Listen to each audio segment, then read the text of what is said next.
I trusted my son with everything after my wife died. My money, my health, my future. But it was my quiet granddaughter who uncovered the horrifying truth, and the secret that may have killed my wife. I'm not the kind of man who talks much. I worked construction most of my life, raised a family in Ohio, kept my head down, paid my taxes. My wife, Margaret, passed away 12 years ago. Cancer. After that, I mostly kept to myself. My son, Daniel, he was always the golden boy. Smart, polite, never gave us trouble growing up. Went to college, got a job in finance, married a sweet woman named Claire. They had a daughter, Emily. My granddaughter. She's 16 now. Bright kid.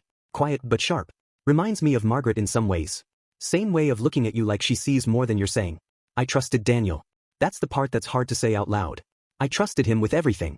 When Margaret died, he handled the funeral, the paperwork, even helped me sell the house and move into a smaller place. Said it was better for me, less to worry about. I didn't argue. I was tired. Grief makes you slow. Makes you lean on people. And I leaned on him. Over the years, he took over more and more. My finances, my medical appointments, even my mail. Said he'd set up online banking for me, manage my bills. I let him. I didn't want to deal with all that. I figured he was doing what any good son would do. We didn't talk every day, but he'd call once a week, check in. Sometimes he'd bring Emily over on Sundays. She liked puzzles, so we'd sit at the kitchen table and work on those. She never talked much, but she listened. Could tell. She'd ask questions sometimes. About Margaret, about the old days. I liked that. Made me feel like someone still cared about the past. About 6 months ago, Emily started coming over alone. Said her dad was busy, her mom had errands. I didn't think much of it. Teenagers want space. I figured maybe she just liked the quiet. But she started asking different kinds of questions. Not about the past, but about now. About my money, my house, my health. I told her Daniel handled all that. She didn't say anything, just nodded. But I could see something shift in her. Like she was putting pieces together. One day, she asked if I had ever looked at my bank account. I laughed. Told her I didn't even know the password. Daniel had set it up. She didn't laugh. She just looked at me and said, "You should ask him for it."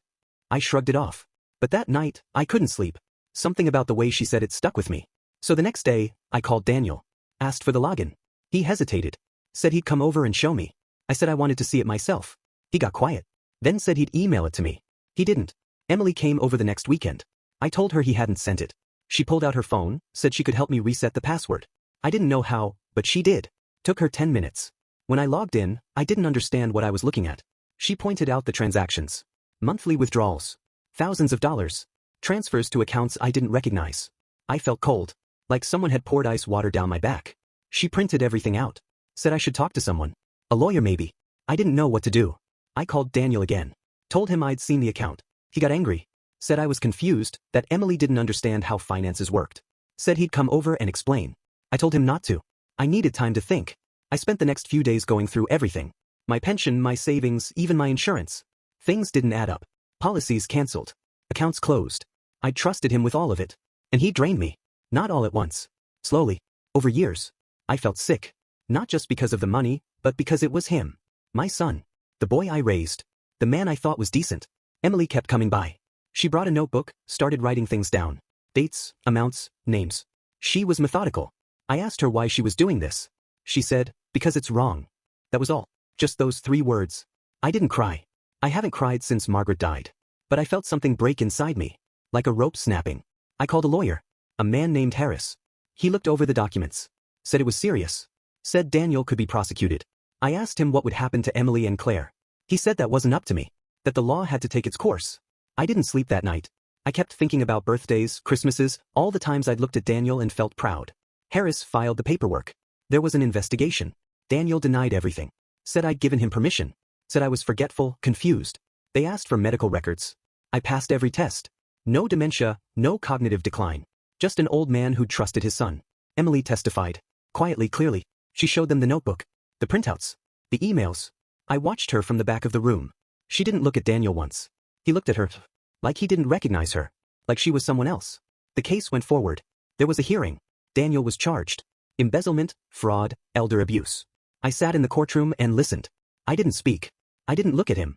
I just kept thinking about Margaret. What she would have said. What she would have done. Afterward, Emily came to see me. She didn't say much. Just sat with me. We worked on a puzzle. The edges were hard to find. I told her I was proud of her. She nodded. Said, "I'm sorry." Asked her why. She said, "Because I didn't see it sooner." I told her it wasn't her fault. It was mine. I should have paid attention. I should have asked questions. But I didn't. Because I trusted him. Because he was my son. That's the part that hurts the most. Not the money. Not the betrayal. But the fact that I still love him. Even now. Even after everything. And that's not the worst of it. Not by a long shot. After the hearing, things got quiet. Daniel was out on bail, waiting for the trial. Claire stopped calling. I don't blame her. She's caught in the middle. I don't know what she knew or didn't know. I didn't ask. Emily kept coming by. She'd bring groceries, help with the yard. I told her she didn't have to, but she said she wanted to. I think she felt responsible, somehow. Like she had to make up for something. But she didn't owe me anything. She'd already done more than anyone else. One afternoon, she came over with a box. Said she'd found it in the attic. I didn't know what she meant. I hadn't been up there in years. She said she'd gone looking for old photos. Inside the box were papers. Receipts, letters, some old notebooks. I didn't recognize most of it. But one folder had my name on it. Inside were documents, medical records, insurance forms, even a power of attorney. All signed. All dated. All fake. I stared at them for a long time. Emily sat across from me watching. I asked her where she found them. She said they were tucked behind a beam, wrapped in plastic. Like someone didn't want them to be found. I felt my stomach turn. I asked her to leave them with me. That night I went through every page. The signatures weren't mine. The handwriting was close, but not exact. Daniel had forged them. Years ago. Long before I'd even suspected anything. I called Harris the next morning. Told him about the box. He came over, took photos, bagged the originals. Said it changed everything. Made the case stronger. I didn't feel stronger. I felt hollow. Like I'd been living in someone else's life. Like my own son had rewritten my story without me knowing. The trial started in June. It lasted 2 weeks. The prosecution laid everything out. Bank records, forged documents, testimony from Harris, even statements from my doctor. Daniel's lawyer tried to paint me as confused, manipulated by Emily. Said she had a vendetta. Said she wanted attention. I watched her sit there, calm, steady. She didn't flinch. She didn't cry. When I was called to testify, I told the truth. Plain and simple. I said I trusted my son. I said I hadn't looked at my accounts for years. I said I hadn't signed those papers. I said I didn't know what he'd done until Emily showed me. I didn't try to sound dramatic. I just told it like it was. Daniel didn't look at me once. The jury took 2 days. Guilty on all counts. He was sentenced to 8 years. No parole for the first 5. I didn't go to the sentencing. I couldn't. I stayed home and worked on a puzzle. Emily came by later. She didn't say anything. Just sat with me. We didn't need words. A few weeks after the trial, Claire called. Said she was sorry. Said she didn't know. I believed her. She asked if Emily could keep visiting. I said of course. She's always welcome. She's more than a granddaughter now. She's the one who saved me. But that's not the end. About a month ago, Emily came over with a look I hadn't seen before. Not scared, but serious. She said she'd been digging through more of Daniel's old files. Not in the attic this time, but on an old laptop he'd left behind. She said there were emails. Hundreds. Some to people I didn't know. Some to companies. Offshore accounts. Shell corporations. She said the money wasn't just mine. It was from others. Clients. Friends. Even charities. He'd been doing this for years. I felt sick all over again. She showed me one email. It was dated 2 years before Margaret died. It was to someone named R. It talked about clearing the way, about removing obstacles. I didn't understand. Emily said she'd looked into it. R. was a pharmacist. Worked at the hospital where Margaret had been treated. I felt my chest tighten. I asked her what she was saying. She said she didn't know for sure. But the timing was strange. The medications Margaret had been given. The sudden decline. The lack of second opinions. I couldn't breathe. I called Harris again. He brought in someone from the state medical board. They started looking into it. Quietly. Carefully. I didn't want to believe it. I still don't. But the signs are there. The records were altered. The prescriptions didn't match the diagnosis. The pharmacist disappeared 6 years ago. No trace.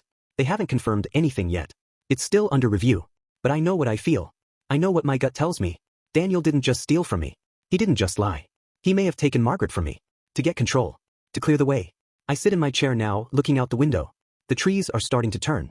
Fall's coming. I think about the years I lost. The love I gave. The trust one handed over without question. I think about Margaret's smile. Her laugh.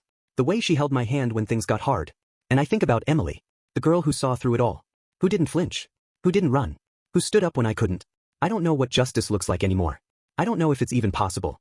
But I know this. I will never trust blindly again. I will never hand over my life without watching every step. And I will never stop thanking Emily.